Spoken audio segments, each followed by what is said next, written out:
What's going on, filmmakers? I'm Alexandru, and today we're gonna have some fun with the new, wait, it's not new. It has been on the market for quite a lot, but for me it's new because I just got it. So the new DJI Lidar system for the Ronin R3 Pro. So I've been dying to get this product for so much time and I couldn't find it anywhere online. And I finally found one and I bought it immediately, and mostly because I've seen so many videos about this LiDAR system and it's so promising. Like the results and everything that I saw, it's quite amazing. So I wanted to try it for myself, mostly because I have so many manual focusing lenses and mostly really nice lenses, but I stopped using them when I got the FX3 and I started using autofocus like a crazy maniac that I was, because autofocus is amazing. Like it makes you focus your mind on the composition, the shot, the lighting, and everything else. So it makes you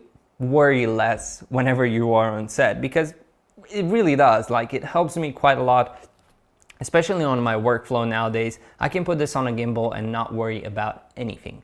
So I really wanted that especially for my manual focusing lenses, but for my other cameras as well, because there are a lot of really good cameras out there, like the Red Komodo, the Zcam E2F6, or even like more professional cameras like Arri Alexa and other cameras like that, which don't have autofocus. So I really wanted to explore autofocus with really beautiful lenses, and so that's why I bought this system. And today we're gonna test this system on 3 of my favorite lenses, which are Sirui Anamorphic 50mm t2.9 with a 1.6 squeeze. We also have the 75mm from DZO Vespid, which is a really beautiful lens. It has a really nice focus fallout and it looks quite good, but again, it's a 75, so it's harder to focus on 75, especially on a gimbal.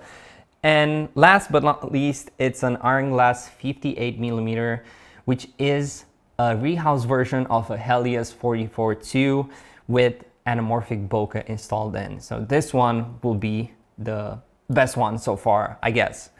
But with all these lenses, it's quite hard to keep manual focusing. So whenever I film with these, I'm more focused on keeping focus than on making nice compositions and so on. Now, before we continue, what I want you to do is I want to hit that subscribe button. I've been putting a lot of time and I'm trying my best to give you guys the best valuable content here on YouTube. I'm putting a lot of time in everything that I do, and it will mean a lot to me if you can hit that subscribe button. I already calibrated my system with the 50, and this is the first lens that we're going to test it out. We're gonna start here in the studio. I'm gonna play a little bit with it, see exactly how it feels, and then we're gonna go outside, check out some textures and see how it looks. All right, so this is our first ever test with the DJI Lidar. I'm really curious how it works. As you can see, the camera also tracks me. So this is one of the features that is really cool about Lidar, is that you can use the gimbal to track yourself and follow you wherever you go. And it tracks me pretty good. I'm really impressed. If I go down, it goes. If I go up, it follows me. This is really cool. And I'm really curious about the focus. This is the minimum focus distance, so I cannot go past that. But as you can see, it tracks me really good. I mean, that's what I see on the monitor. I hope it's the same in real life as well. But this is really impressive. So let's take this outside and see exactly how it looks, because indoors, looks pretty cool. I'm really curious to see how it looks if we have some textures in the background and if it's able to maintain the focus. So yeah, let's go.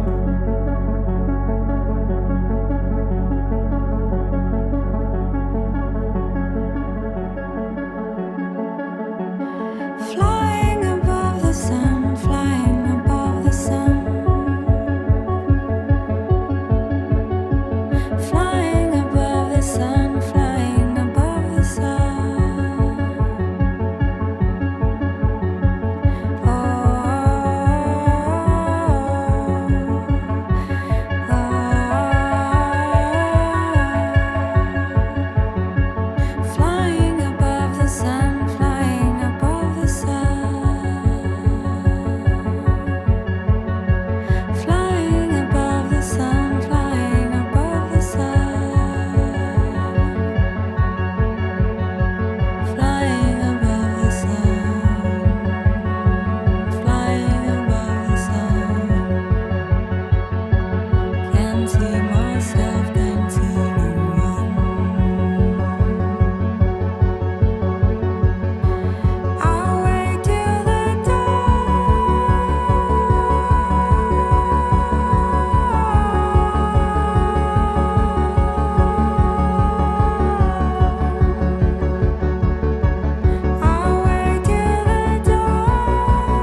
let me know what you think about this system and how it performed. To be honest, we had a lot of fun and we were really impressed on the performance and how good it held focus. Like, we were kind of shocked. We were running full speed towards the camera and it was spot on. Something just like a Sony camera would do, but with lenses that you don't even dream having autofocus on.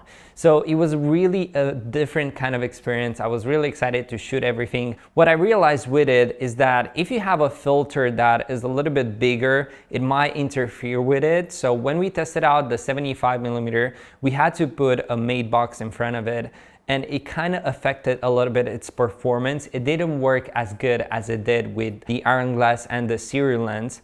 But it's a 75mm lens and we try to shoot everything wide open, so I can expect its performance to be lower because I kind of get the same results whenever I film with Sony lenses, which are like, for example, 85mm f1.4 isn't that good as a 50mm f1.2 in terms of how fast it focuses and everything. So it's kind of understandable that it's not as good as a 50 or a 35 or anything like that. Because the system works so good, I'm really curious to test it out on different kind of lenses and maybe different kind of cameras. So if you guys have any suggestions on what I should test next with the LiDAR system, that would be very awesome, because I have a few ideas on what I can put on this LiDAR system to make it look absolutely amazing. So if you guys, again, have any suggestions, let me know down in the comments below. Until next time, I'm Alexandru, and thanks a lot for watching.